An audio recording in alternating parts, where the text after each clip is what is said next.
I'm glad you all came. I've been at Meteor for about 1.5 years now. As Bjorn said, I've worked on a lot of different things. What I'm going to be talking about in this talk is actually mostly not my work. It's mostly, it's the whole team has worked on these projects. Slava, who's here with me tonight, is another core developer, and he's done a lot more work than I have on some of these projects. But basically, I want to talk about how we got to 1.0, and that's both the technical aspects of it, so sort of like the big projects that were the pillars of 1.0, and also a little bit about the non-technical aspects, which I think are also kind of cool.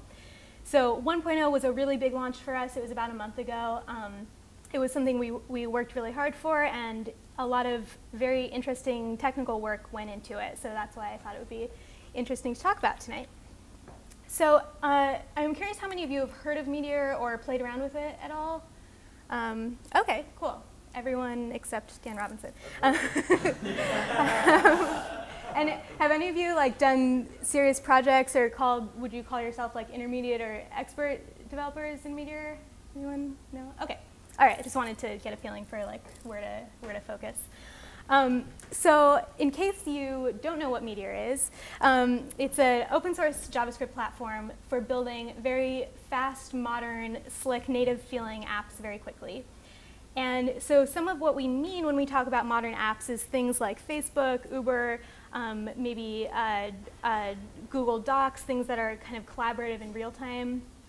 Some of the things that go into a modern app, as Meteor, the project, kind of defines a modern app, is instant response. So you type a comment on a form, the comment appears immediately on your page as you would expect it to without waiting for a round trip to the server. Reactive UI, meaning that all the data that is current shows up on your screen automatically without having to click a refresh button. So if you're looking at someone's profile, and someone else, some other client, leaves a comment on that profile, you shouldn't have to refresh to see that comment. It should just show up automatically. Fast load time, so this is sort of like what people call single page apps these days. You click on a link to go to a different page. In the old world, that sends a request to a server, which does some computation, renders some HTML, sends it back to your browser. In the new world, you kind of expect to click on a link on the page, and it should render on the client instantly. As much of the information as possible for rendering that page should already be available, and that's how you get really snappy, native feeling transitions between pages. Finally, something that is a sort of newer venture for us is mobile platforms. So these days, if you make a web app, you pretty much also need to make a mobile app. And so we recently launched a phone gap integration, which I'll talk about a little bit later, to make it really easy to turn your Meteor app into a mobile app. And there was the phone gap integration work that went into that, but there was also a package system and some other things that I'll talk about that all make that integration possible. So this is kind of the feeling that we go for with Meteor apps, the characteristics that we try to achieve. To just give you a little bit more of a feel for what Meteor's like, if you haven't built an app or if you haven't looked at it recently, I'm just going to do a quick demo. So I'm going to build an app, a very simple toy app. Can you guys see that? Maybe a little bigger.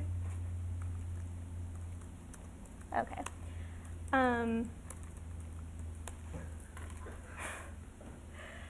Okay.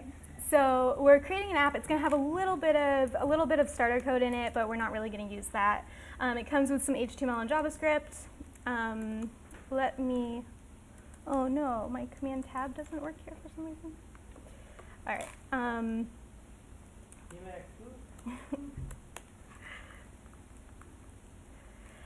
All right. So what we have here is an HTML file. Something's weird about my key mappings, I think. All right, I just won't do that. OK, so we have an HTML file. This is a template language called Spacebars. It's a Meteor template language, but it's very similar to Handlebars if you've used that before. We're going to make an app to track our brilliant startup ideas. I'm going to require some audience participation here. And if you haven't used Handlebars before, it's probably going to be pretty easy to figure out, nothing too complicated here. we're going to have a template called ideas. We're going to iterate over a list of ideas, and in just a minute, I'll talk about where that list of ideas comes from. We're going to print each idea out, and we can give each idea a number of points, so we know which one is the best. Okay, so that's our list of ideas. Let's also just make a form to add a new idea.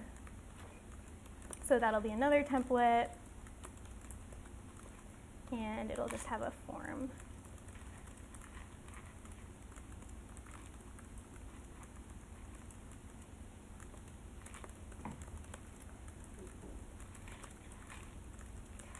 So it'll take a score and this submit button.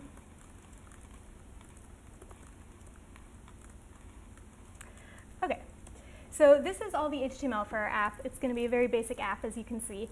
Let's look at the JavaScript file, which is a little bit more interesting. And I'm going to delete all this starter code that we don't need. All right, so the interesting thing about this JavaScript file, before I've even written any code in it, is that in Meteor, by default, the JavaScript code that you write runs on the client and the server.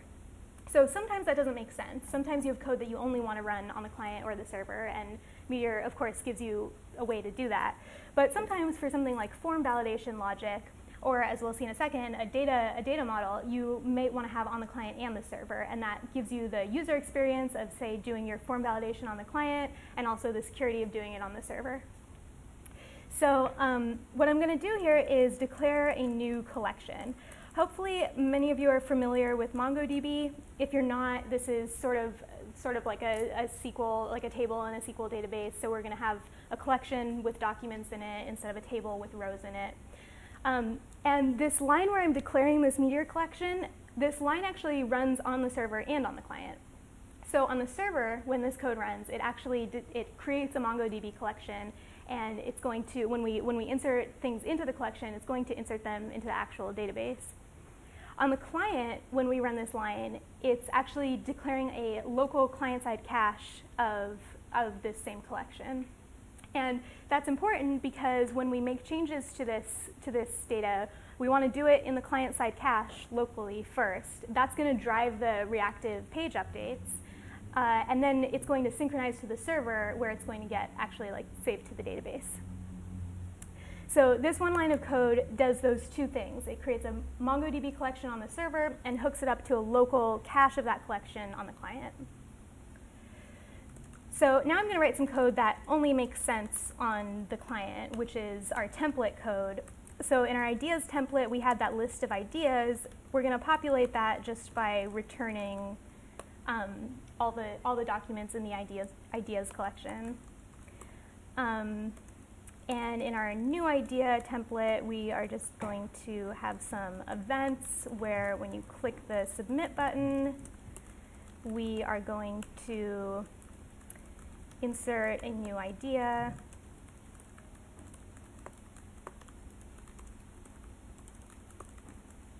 And then we're just going to clear the form. All right, so with the exception of any typos or mistakes I've made, this is all the JavaScript code we're going to write for this app. This is going to do everything. Let's run it and see what it looks like. So we're running a local development server here.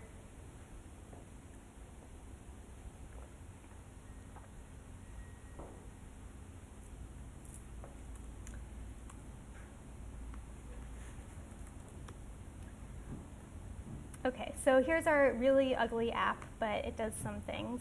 Do you guys want to generate X for Y startup ideas, or do you want me to use a... Thanks, Slava. Oh, you probably can't see this at all. Sorry?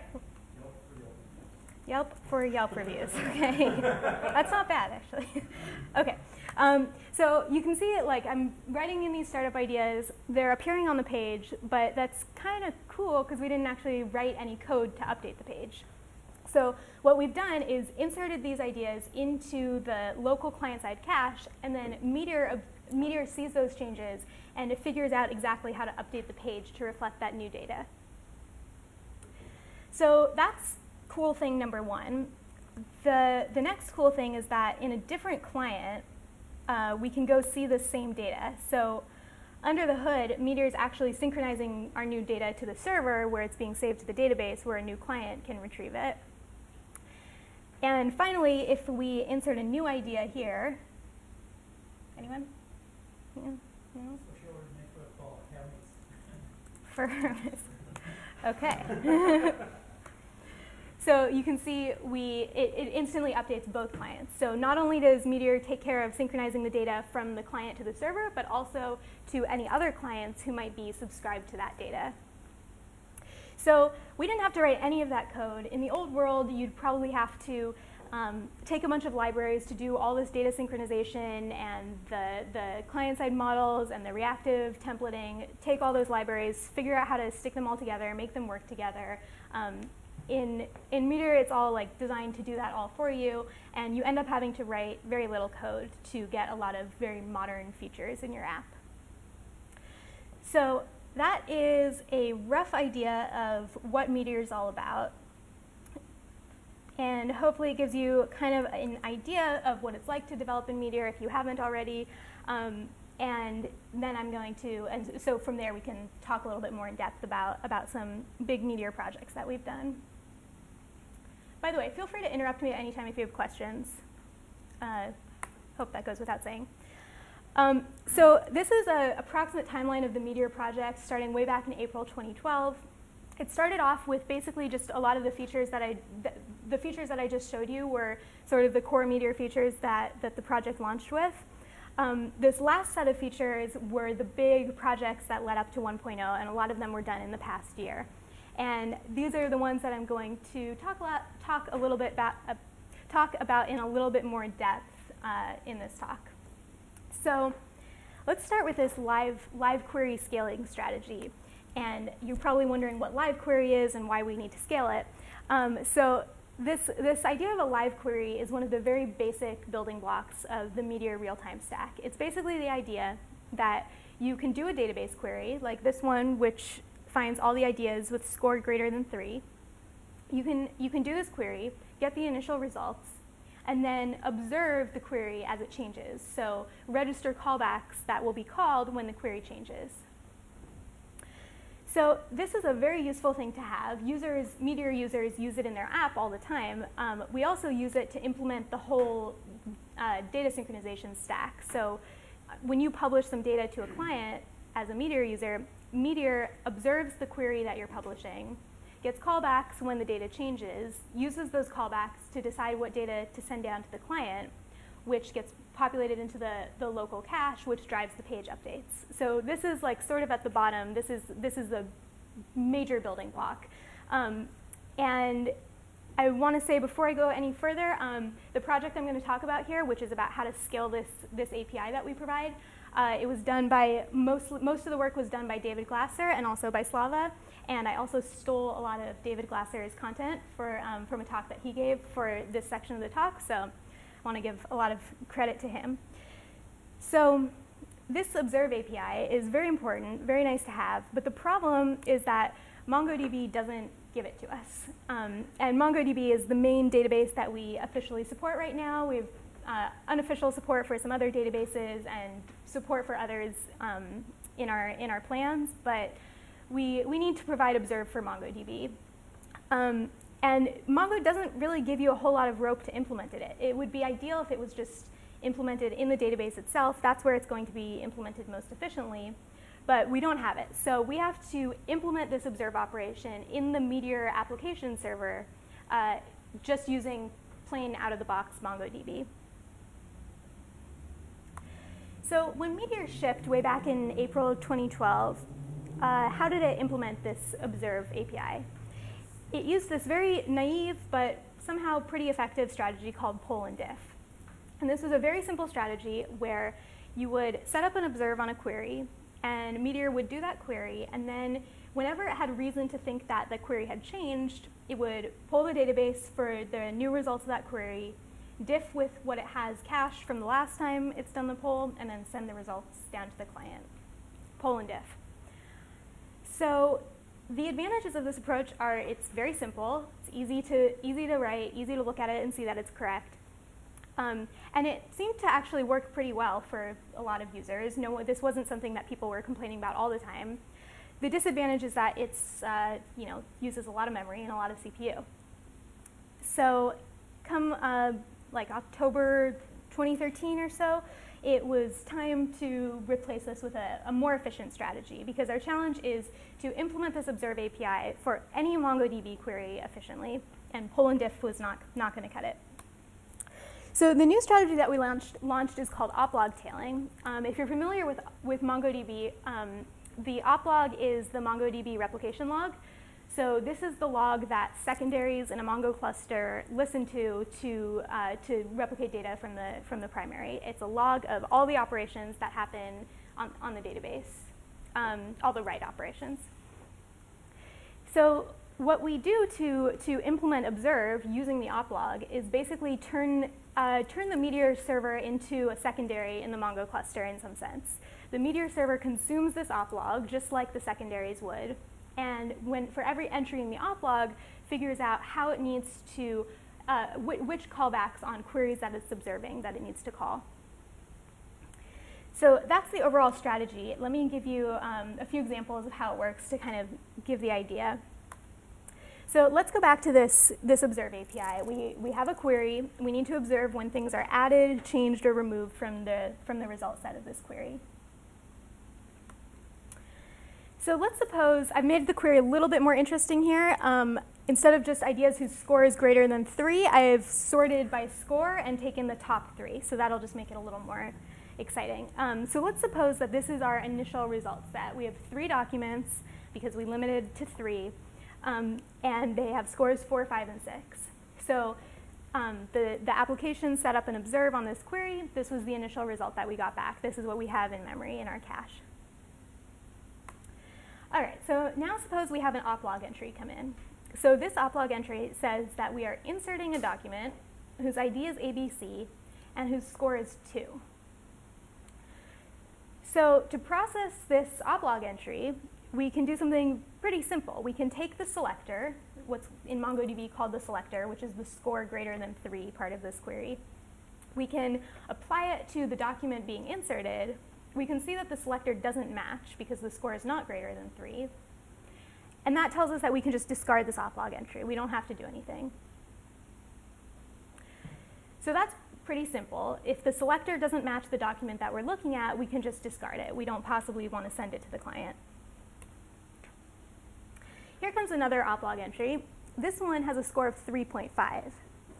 So in this case, we're going to apply the selector, and we're going to see that it does match because the score is greater than 3.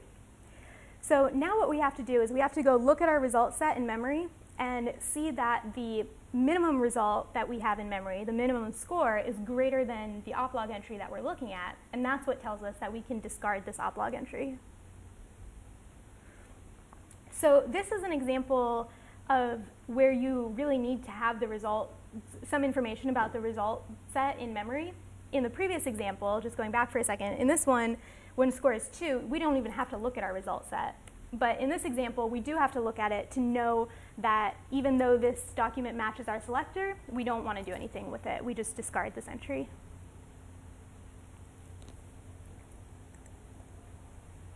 All right, so here's an update. So in this example, we know that we're updating a document. We know that we're setting its score to 7. So we know that we're going to have to put this document into our result set because it matches, because the modifier tells us it will match our selector, and because we can look at our current result set and see that this is greater than everything we have in our result set. So we want to add this and bump something else out. Of course, we can't add this because all we know is that we're setting the score to 7. We don't know what the actual idea we want to add is. So in this case, what we need to do is go to the Mongo database, ask for this whole document, and insert it into the result set. So here's an example of where we don't actually get enough information from the Oplog to update the result set, but we can just do one extra fetch to Mongo to figure it out.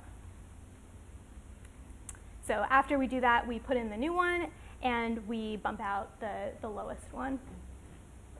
In practice, there's, of course, a lot more detail here. In the case of limited queries, we maintain a buffer of unused documents. So, you know, if we know that we need to insert something into the result set, we can sometimes look in our buffer to see if it's there instead of going to the database. So, and there's of course a lot of subtlety around synchronizing the initial query result with the Oplog entries, with making sure that you're caught up in the Oplog and all that. So, all that said, my perspective from not being the person working on this project was that the major challenge here was correctness. Of course, you can always fall back to polling a query when in doubt. But the reason that correctness is really important here is because we are almost always, in the case of doing an observe, we're using the observe to figure out what data to send to the client. And so if, for example, the developer writes some query and says, I want to send all data that matches this query to the client, well, if we don't match if we misinterpret that query and send data that doesn't match the query, that's really bad. Like, we've sent data that we weren't supposed to send to the client. So we are interpreting all the selectors, all the sort specifiers, the limit specifiers, all the Mongo syntax. We're interpreting that in the Meteor application server. And there was a lot of care put into making sure that our interpretation exactly matches MongoDB's behavior. And I'm sure Slava can tell you that gets very difficult when you talk about certain weird data types, about nested arrays, about having nulls in your queries, and all sorts of weird things. But this turned out to be a very worthwhile project because it led to huge performance improvements that users reported and that we saw in benchmarks. And nowadays, it seems that most of our users run into the limits of their Mongo server, and they can horizontally scale their Meteor application. So from my perspective, this was the point where, when we shipped this project, this was the point where users started to kind of stop seeing Meteor as a toy or a prototyping tool and start to see it as a serious production product. And this was still a year before 1.0. What happened in between was, if we fast forward to early 2014, the one big thing on the docket still for 1.0 at this point was a package system. So if you are paying attention to Hacker News every day, you might be wondering, like, why would we build our own package system? There are tons of package systems out there, tons of build tools, tons of things in this ecosystem. And I could give you a long philosophical answer, but just practically speaking, there are a couple kind of high-level motivations. One is that the high-level motivation is that we had a number of concerns that we wanted to treat as first-class considerations that other package systems hadn't. So one example of that is that Meteor, the command line tool that I was using to create the app and build the app, that command line tool is a build tool and a package manager in one. So Meteor packages can register build plugins. That's, for example, how less files get compiled or how other source code transformations happen. This is all via a feature in our package system that allows packages to register build time plugins. So that's something that we wanted to design in from the start. A perhaps more important concern is that we wanted to design a package system for both server and client code. So we didn't want to retrofit it onto an existing system. We wanted to make it first-class consideration, and we wanted it to not just be browser and server, but also mobile, browser, server, whatever platforms you might want to package your app for. And once you start talking about packaging your app for multiple platforms, there are new considerations that emerge, new features that you might want to have in your package system. So one really good example of this is multiple loading. If you've ever used NPM before, NPM is an example of a package system that does multiple loading, where if you have an app that uses packages foo and bar, and foo and bar both depend on Baz at different versions, they're each going to get their own copy. NPM doesn't attempt to find you a version that's compatible that both of them can use. They just each get the version that they asked for. And that's a very simple way to do package management. In NPM's case, it seems to work pretty well, and that's mostly because of the style that NPM modules are written in, which is that they tend to be very small and lightweight. They were designed to run on the server, so we might not care about shipping multiple copies of code down to the client. And they tend to not be too territorial about their state. You know, in Meteor land, it's very common for a package to want to have a part of the database that it owns or some other state where multiple copies of that package would actually conflict with each other. So once you decide that you might not want multiple loading, that you might want at least to offer single loading as a feature, if not to make it the default or the only option, you need dependency management, version resolution. And this turns out to be a hard problem, as you can imagine. So by this I mean, you know, if foo depends on BAS at 1.0 and bar depends on BAS at 1.5, we need to find a version of BAS that satisfies both of those. So that turns into a constraint satisfaction problem. And that's the part of the package system project that I want to talk a little bit about, this constraint solver that we ended up shipping in Meteor 090. So there are a couple approaches that different package systems take to the constraint solution problem. One is multiple loading, as I talked about, where you don't need a constraint solver because you just give everyone what they ask for. It's like the easiest constraints in the world.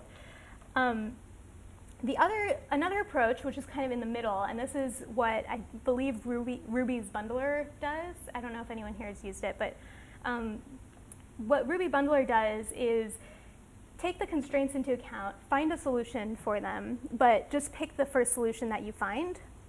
And that tends to work pretty well. It tends to be pretty fast, not fast compared to multiple loading, but as far as constraint satisfaction goes, that's a faster way to do it, is to not try to optimize it all. The problem is that this can lead to sometimes fairly weird user experiences. So for example, if you type Meteor add foo to get a package foo in your app, and you know that foo exists with versions up to 10.0 or something, and you end up with foo at 1.0 in your app, you're going to get a little weirded out. That's probably not what you wanted. It's probably a little confusing. So picking the first solution that you find is sometimes leads to a little bit of a weird user experience, and certainly doesn't give you any rope for making a really good user experience, like trying not to change packages, trying not to change the solution that you've gotten in a previous run. So, you know, if you add a package, you probably want pretty much everything to stay the same except for that package. But if you don't have a way to choose one solution over another, you might end up with a solution that changes all your package versions. Yeah? What if you can't find any solution? I will get there in a second. The other solution the other approach that we ended up deciding to take, probably the most challenging, is building an optimizing pseudo-Boolean SAT solver. This is fancy academic jargon for a solution, a constraint solver that can pick your set of packages according to a cost function that you specify, and that can allow you to express constraints such as, I only want, of all the versions of package X, I want to choose at most one of those versions. In other words, single loading. I don't want to choose two. I don't want to end up with a solution that chooses two of those versions. I want exactly one. So people spend their lives researching this problem. What turned out to work for us in 090 was a simple, relatively simple A-star search algorithm. And this is a very well-known algorithm that finds a low-cost path between two nodes on a graph. You probably learned about it at some point in school. In our case, the graph is a tree where the root starts with no packages selected. Each level down the tree is selecting a version for each package that you need to select a version for. So this has worked pretty well, and it's turned into a pretty good user experience, largely because of the cost function, which allowed us to prefer good user experiences, basically. So, you know, when you type Meteor update foo, what do you expect to happen? Do you expect a whole bunch of other packages to be updated that have no relation to foo? Probably not, right? Do you expect packages to get updated when we do have to update a package, maybe a transitive dependency of foo?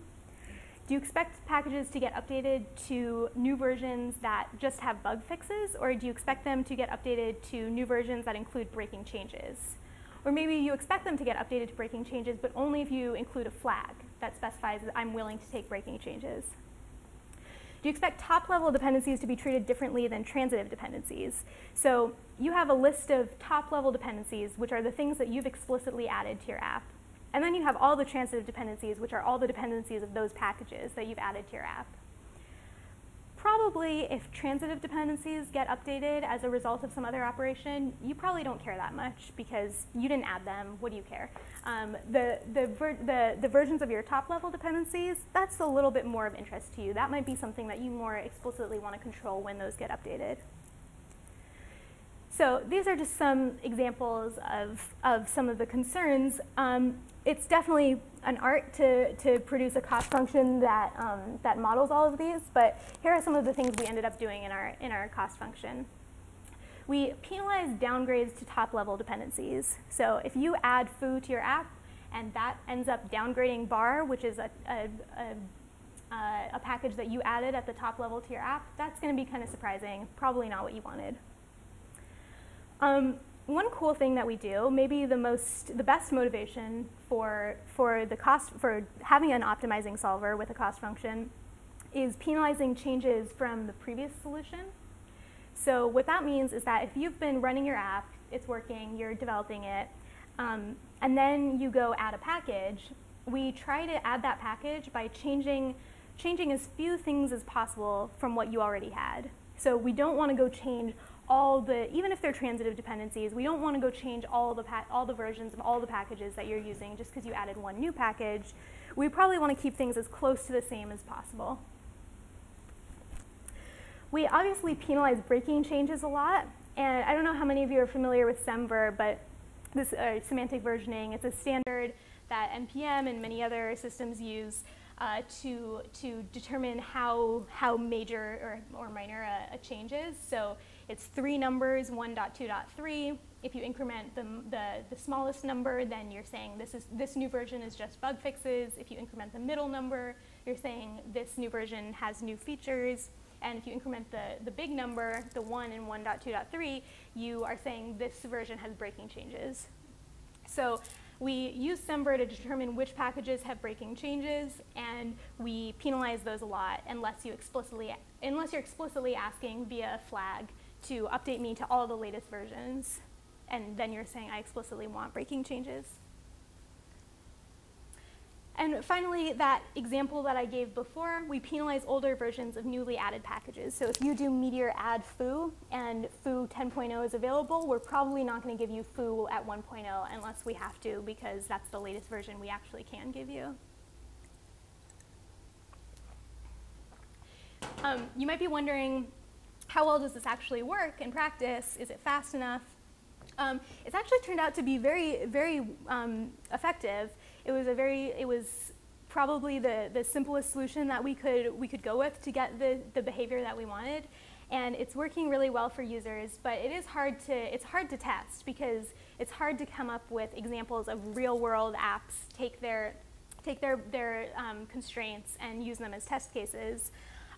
Just a couple weeks ago, we started getting a few reports of apps that were taking upwards of 10 minutes to resolve their constraints, and that's obviously not gonna fly. So in the next generation, which is something we're sort of starting to work on right now, we are going to replace the A-star search with Minisat, which is a industrial grade, written by PhDs, hardcore SAT solver. And hopefully that'll be about as good as it gets in terms of performance. But as Byung mentioned, the challenge is what happens if you don't get a solution. If we have this black box SAT solver, we can take the constraints from an app and throw them into the SAT solver, and hopefully we get back a solution. But if we get back the answer that there is no solution, we can't just spit that out to the user. Like, we have to say, we can't resolve your constraints because you added this which conflicts with this in this way. We can't just say, sorry, you're on your own. So the challenge here is going to be figuring out how to do error explanation on top of the SAT solver. There are a number of algorithms that we ended up modeling a lot of this on how Eclipse in their P2 system did package management, at least at one time. There's a really good white paper written by some of the Eclipse folks where they used an optimizing stat solver, and then they used an algorithm called Quick Explain on top of it to get explanations out for when solutions were not found. So that's going to be the big challenge of putting in a black box solver. Yeah. Oh no. Right now we enforce single loading as a hard constraint. We designed things so that in the future we can support multiple loading as like a package can opt in to being multiple loading, so that in the future a package might be able to say like it's okay to multiple load me, and then we would do that. But right now we only ever do single loading. Because it doesn't break, it just means it should be more code now. Well, it can break in some cases if the package is not written to if it's trying to own its corner of the database and doesn't expect other code, including other copies of itself, to be messing with that corner of the database, then it can break. So it's something we want to make opt-in. So our package system is a lot younger, so we probably don't have the same like any given your average package in the Meteor package server probably has many fewer versions than your average package or your average Ruby gem, I would guess.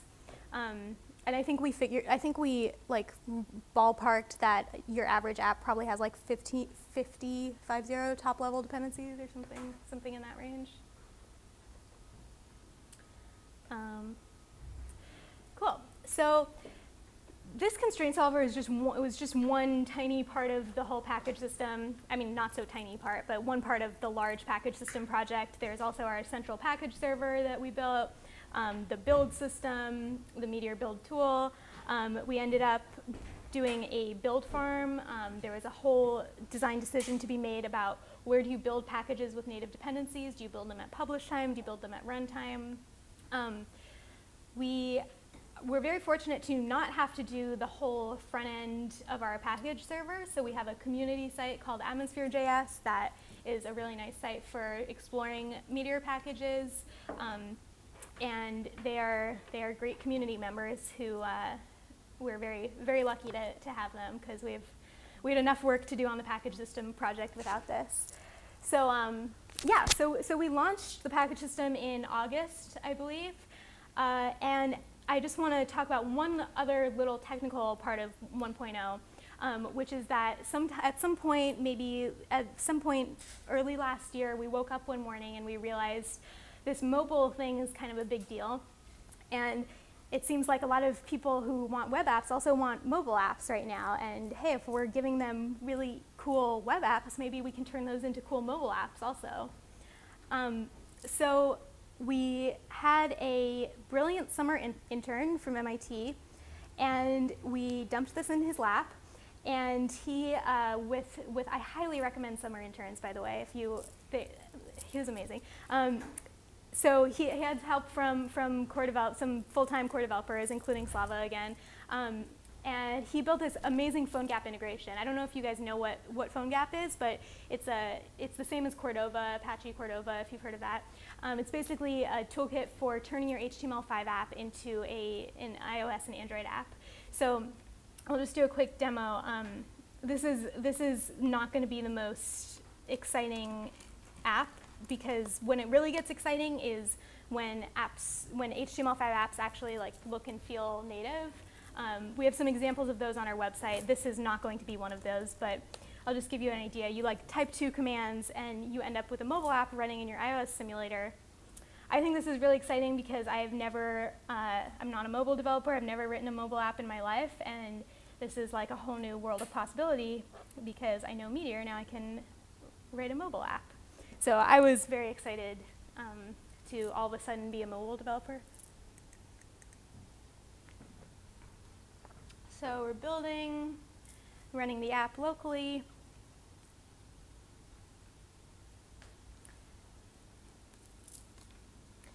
And here's our app. So it's now a mobile app. It works. Anyone?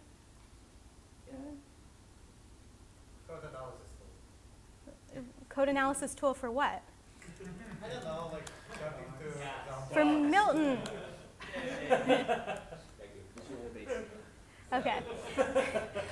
So it works. I'm a little bit playing with fire by trying to demo this maybe, but the other cool thing is that once you build this app and put it in the App Store and actually ship it, we have a feature called Hot Code Fit. No, not Hot Code Fish. Hot Code Push. That pushes updates. So this app is capable of talking to a server, finding out when updates are available for it, and updating the code without updating the app. So you can see I changed code and it just updates the clients instantly without having to, without users having to explicitly update and without having to wait for App Store updates. Does Apple allow that? Yeah. So that's the Cordova integration. I think the cool thing is just how easy it is. We put some effort into installing all the toolkit that you need without you having to go install a bunch of stuff yourself. So, if you type Meteor add platform Android, it's going to install the Android SDK for you. So we only launched this very recently, but users are loving it, and I think it's really cool. I'm like liberated. I can write mobile apps now. All right, so those. Oh yeah. How do you get the Nike bird who can feed them? Sorry. How do you get Nike bird who can feed? Well, I think that is a question that I don't know the answer to. That's sort of I think that's out of. I don't think that Meteor gives you anything that. Okay, Slava, go. You have a web view and you build all your UI in CSS and HTML, but sometimes the performance of animations and like different native kind of stuff just doesn't cut it. So what PhoneGap is a platform where you can develop plugins for PhoneGap that use pieces of native code, for example, a native sidebar or something like this, and you can embed your HTML file within these native components. So if you have enough time, you can potentially do that. But in practice, people just write it in CSS animations and it just works fine. And then next time when you have time and money, you actually go and build native apps. The cool thing is that you can, like, all the things that people are doing to build native feeling apps outside of Meteor, like Famous and all those like cool things. You can use those with Meteor. So. It's just a matter of, it's usually just a matter of installing the package from Atmosphere, or if it's not there, just wrapping it with like adding a package.js file.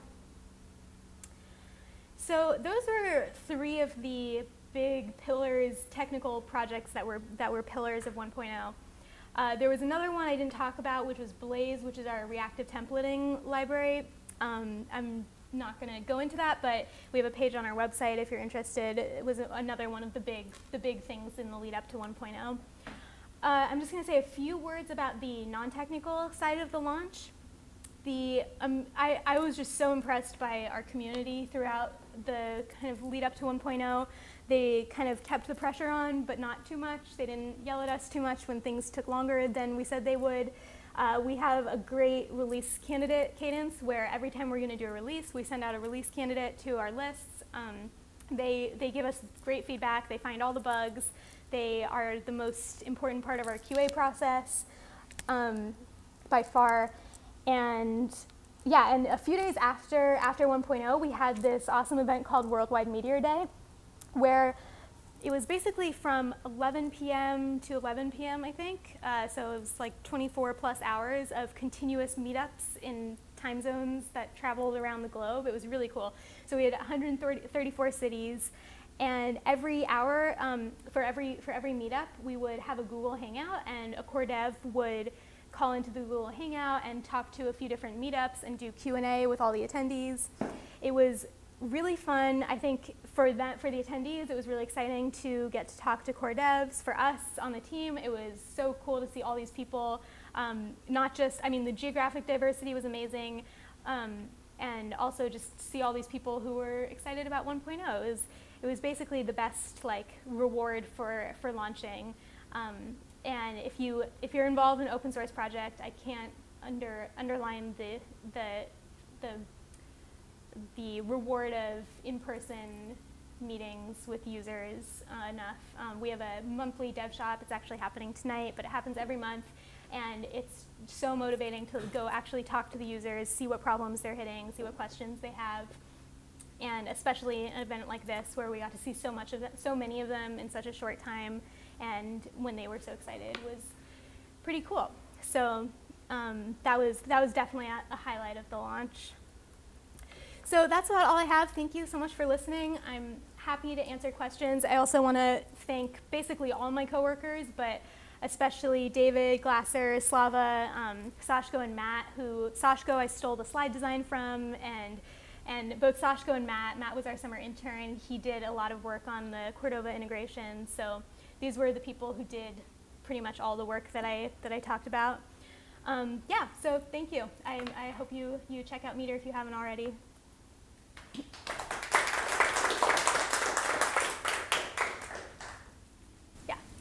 Constraint solver, did you only worry about the versions of these packages, or do you also look to see how they were used to see, like, if package X and Y depend on different versions of Z, but they both depend on, like, a function that doesn't change between these versions? Would you say, like, the newer version is okay to ship with?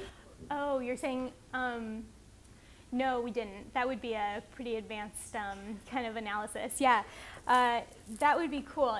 I think the best thing that we can do there, so you're saying, like, basically figure out maybe a version claims to be incompatible but actually is compatible because we don't happen to use the code. Yeah, no. What? Yeah. Yeah, that would be awesome, but we did not. So if you have a package that depends on, like, a breaking version that another package uses, is that just something that it doesn't deal with right now? Or?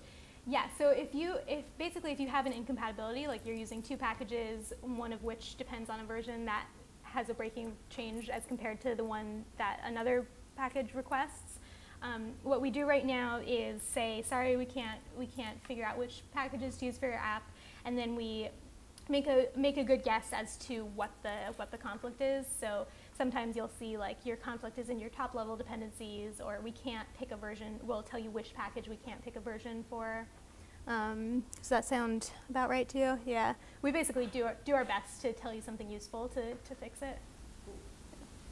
Really with, like, the Oplog stuff, this is actually a very common problem that MongoDB has themselves, because the way they do their backup and all their services, they basically have to rewrite their Oplog parsing software, sometimes in Java. I worked on that team for a summer. Oh, I'm cool. surprised that they don't have some kind of common thing to interpret the Oplog, because it seems like it's a problem that comes up so often, and if there's any kind of a change to it, it can cause, like, a lot of havoc. Have you talked to them at all about, like, maybe thinking if, you know, there could be some kind of a standardized, like, third-party Oplog parsing library? I haven't personally. Do you know? We talked to MongoDB. The thing is, the replication software, like, it's a lot differently from what we do, because when you replicate the database state, you just need to apply changes. But what we do, we kind of analyze when you need to pull, when you don't need, what changes, how the query set changes. So, like, we do even more stuff on top of that. And what actually happened, MongoDB, like, the person who works on Node driver for MongoDB, he emailed us, hey guys, they want to jump on the call with us, with my manager. Maybe we will sometime soon in the future, maybe implement it in MongoDB. And they're like, yeah, sure, do it. So you're talking about implementing Observe in MongoDB? Yes. Yeah, that'd be cool. Can help you Yeah. to build all the replication Yeah, software. that'd be awesome. Yeah, so a little bit, I guess, is the answer. Yeah, we actually, we were at a career fair, and we were just talking with someone next to us, and we were saying, yeah, we do this thing called Oplog tailing, and they were a completely unrelated company. I don't know what they were doing, but they were like, oh yeah, we wrote that too. So yeah, it seems like a common problem. Yeah. Can I write bindings from the DB, or is Mongo, like, hardwired in? For what? For another kind of DB? Yeah, so Slava, again, oh God, he does too much work. He worked a few months ago on a project with someone else on Redis support. So there's unofficial Redis support on Atmosphere right now. And one of the big, it wasn't so much that like so many people wanted to use Redis. It was sort of an experiment to figure out how hard it was to support another database. You were talking to someone who did SQL support for fun, right? The hard part for bindings for reactive database is not so much about building bindings. It's more about how do you efficiently understand what changed in a database quickly with low latency. And in Mongo with Oplog tailing, in SQL you would use triggers to populate a special table and like do some stuff on top of that. And it's very database specific.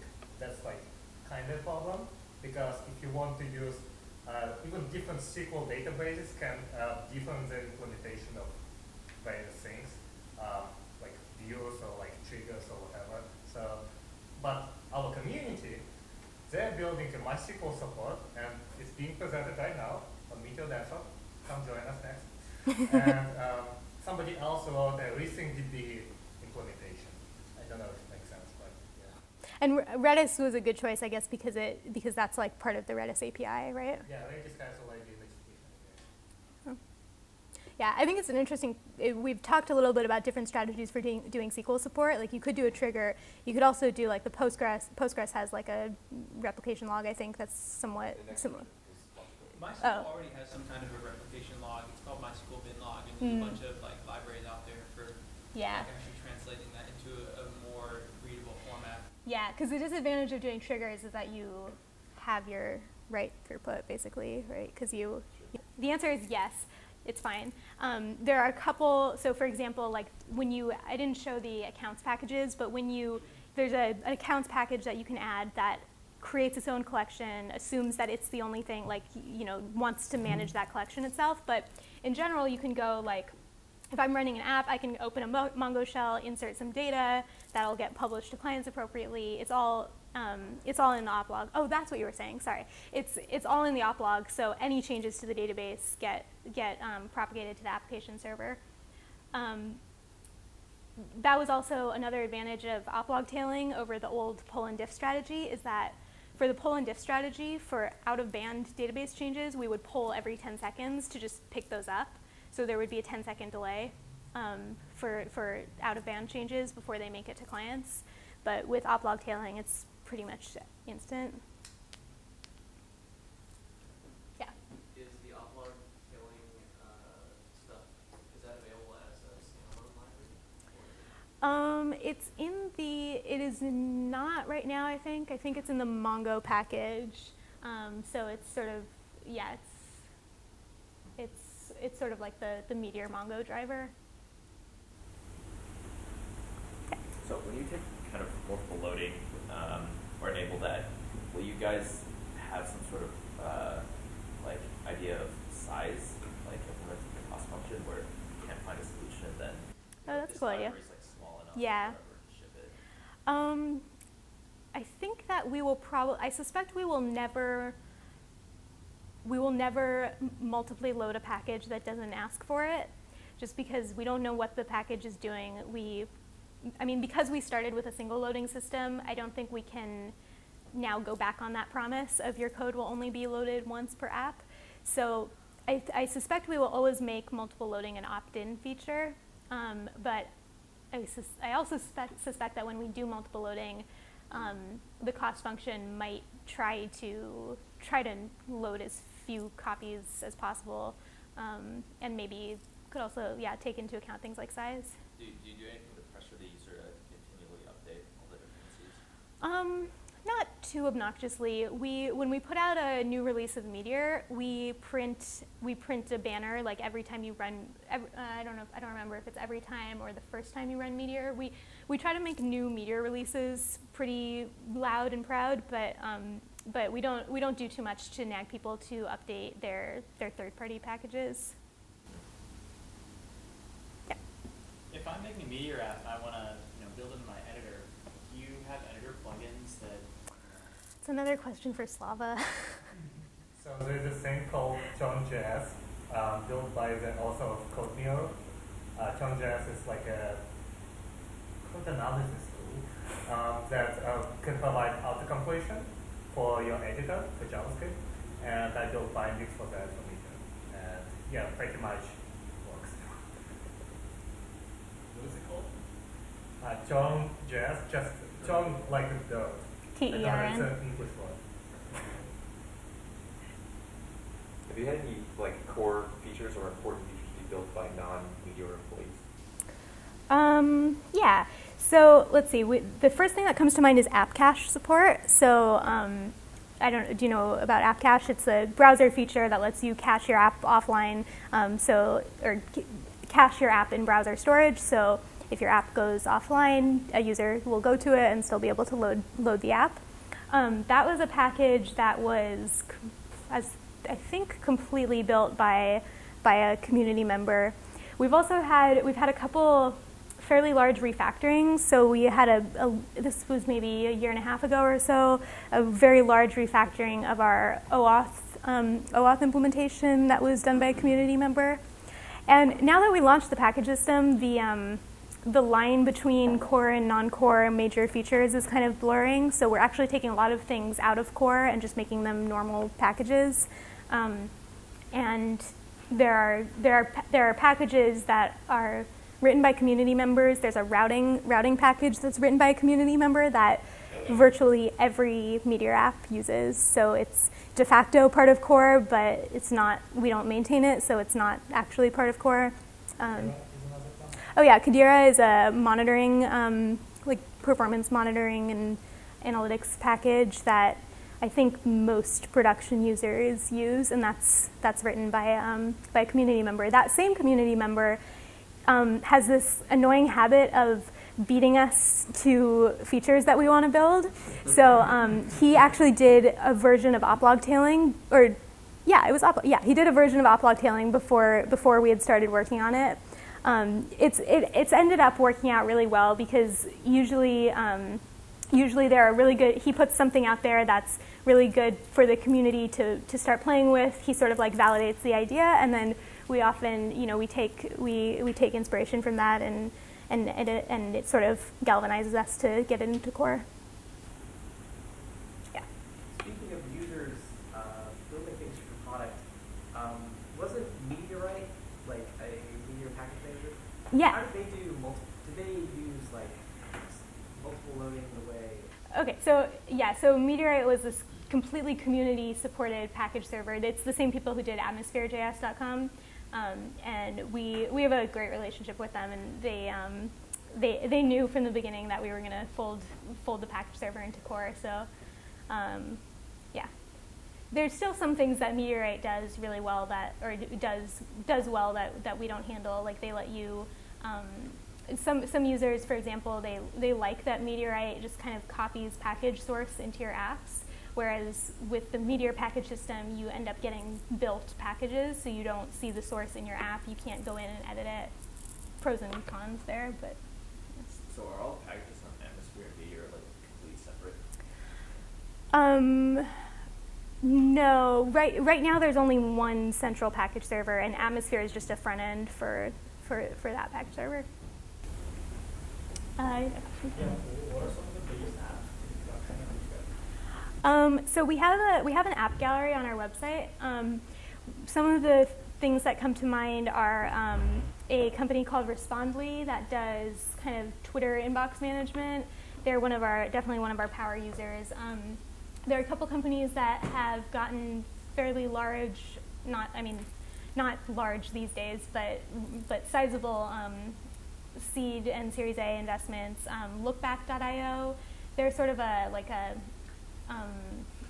they sort of like let you record users using your app, so you can see like what they're doing wrong and how you're like evaluate the UX of your app.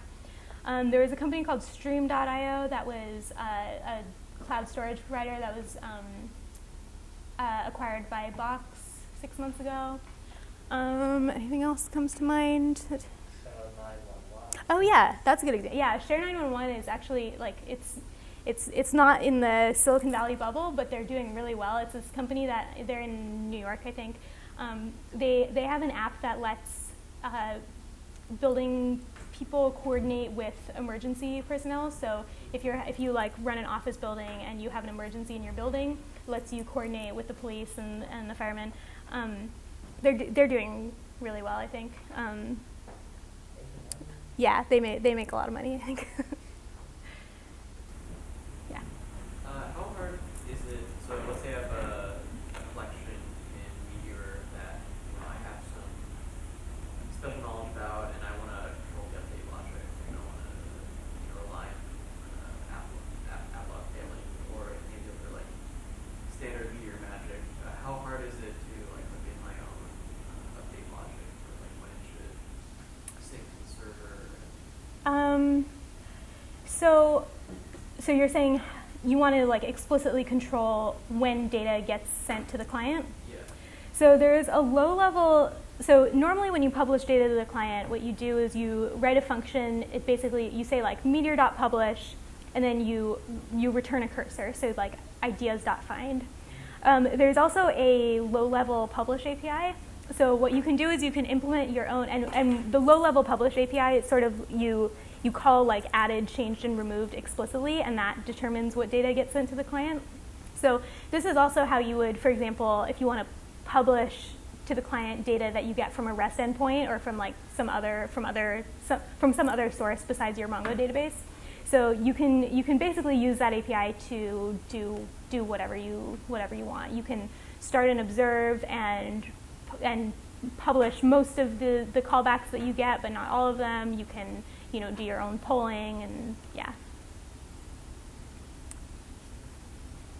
Any other questions? Okay. So what was the most requested feature that didn't make it into 1.0, and why not? Good question. You think so? More than Windows? So we're working on Windows support now. That was one of our big post 1.0 pushes. SQL support.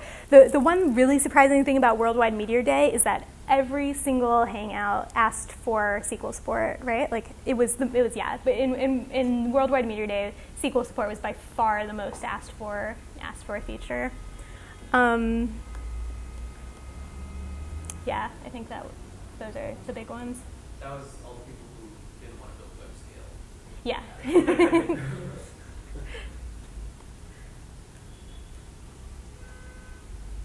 Anything else? Awesome.